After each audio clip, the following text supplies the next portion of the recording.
కుటుంబాన్ని ఓడగొట్టాలి, విచ్ఛిన్నం చేయాలి, కానీ కేసీఆర్ గారి పేరుతో వచ్చేటటువంటి బెనిఫిట్స్ మాత్రం అన్నీ కావాలి.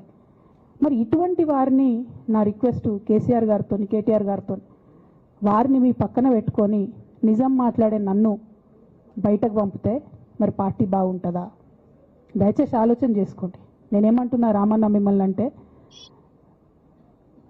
నా మీద మీకు కోపం ఉండొచ్చు, నా మీద ఏముందో ఎవరేం చెప్పారో నాకు తెలియదు. నేను మాత్రం నా ప్రాణం పోయినా కేసీఆర్ గారికి హాని జరగాలని కానీ కేటీఆర్ గారికి హాని జరగాలని కానీ కోరుకోను. అది నా నైజం కాదు. ఆడపిల్లలకు అట్లా ఉండదు. ఆడపిల్లలు ఇల్లు బాగుండాలనుకుంటారు.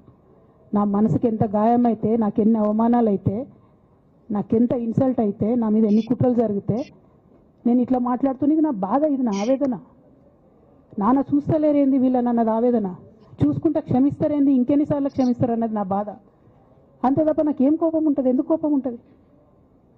నాకు ఎన్ని జన్మల పుణ్యం ఉంటే కేసీఆర్ లాంటి తండ్రి దొరుకుతాడు? కోట్లలో ఒకరికి ఉండేటటువంటి తండ్రి నాకు దొరికిండు. ఆయన లేకపోతే నేనెవరు ప్రపంచానికి తెలుస్తుందా? నాకెందుకు అవసరం ఉంటుంది? నాకేం కోపం ఉంటుంది కేసీఆర్ గారి మీద? నాకు టీఆర్ఎస్ పార్టీ మీద ఎందుకు కోపం ఉంటుంది?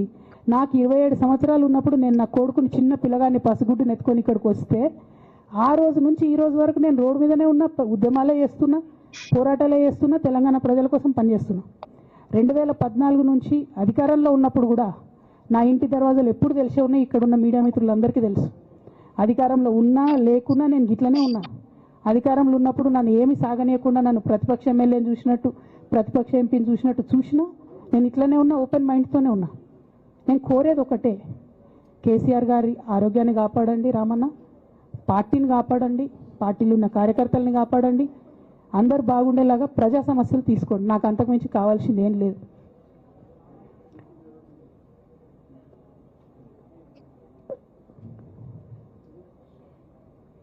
కానీ మొన్న అసెంబ్లీలో అర్ధరాత్రి దాకా పెట్టి రేవంత్ రెడ్డి గారు కేసీఆర్ గారిని తిడుతుంటే దయ్యాలు వేదాలు వాళ్ళు ఇస్తున్నట్టు అనిపించింది నాకైతే. దానికి ఈయన హీరోలాగా ఎదుర్కొన్నాడు, ఈయన 6 అడుగుల బుల్లెట్ అని పార్టీ అంతా ట్వీట్ చేస్తే, మరి 6 అడుగుల బుల్లెట్ ఎవరికి గాయం చేస్తుంది? ఎండ్ ఆఫ్ ద డే ఇవాళ అయితే నన్ను గాయపరిచింది, రేపు రామన్నను గాయపరుస్తారో కేసీఆర్ని గాయపరుస్తారో. జాగ్రత్తగా ఉండండి రామన్న, నేను చెప్పేది ఏం లేదు. జాగ్రత్తగా ఉండండి, కేర్ఫుల్గా ఉండండి. అట్ ద సేమ్ టైం ఈ హరీష్ రావు గారి కారణంగా గమ్మత్ ఏముంటుందంటే, ఒకసారి హంపీకి పోతారు వీళ్ళందరూ, మీ అందరికీ తెలుసు ఆ స్టోరీ. హంపీకి పోయి పాటలు పాడుకుంటారు, మొత్తము చాలా మంది కలిసి కేసీఆర్ గారిని చాలా అవమానకరంగా మాట్లాడతారు, ఒక పార్టీని వెనుపోటు కొడదామని డిజైన్ చేశారు. ఇదంతా వీరికి తెలుసు, హరీష్ రావు గారికి తెలుసు.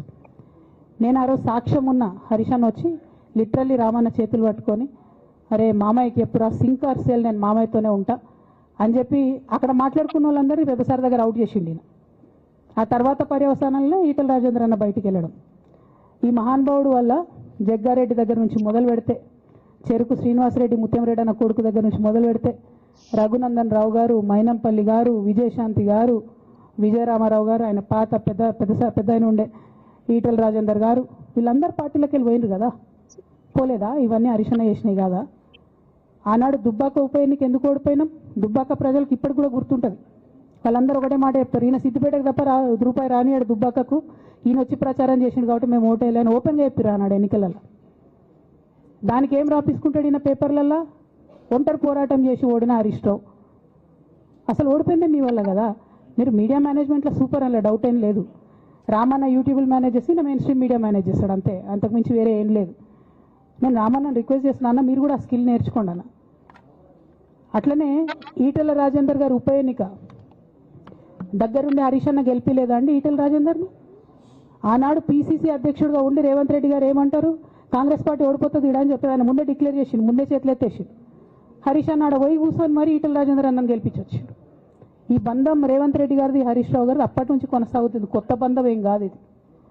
నేను కేసీఆర్ గారిని, పెద్దల్ని రిక్వెస్ట్ చేసేది ఒకటే, ఈయన చేస్తున్న నక్కజిత్తుల్ని దయచేసి గమనించండి. ఇవాళ నేను బయట పోతా కావచ్చు, నాదేముంది, ఉద్యమంలోకి వెళ్ళి వచ్చినా మళ్ళీ ఉద్యమంలోకే పోతా, నాకు భయం ఏముంటుంది, నాకు ఎన్నడూ పదవుల మీద ఆశ లేదు.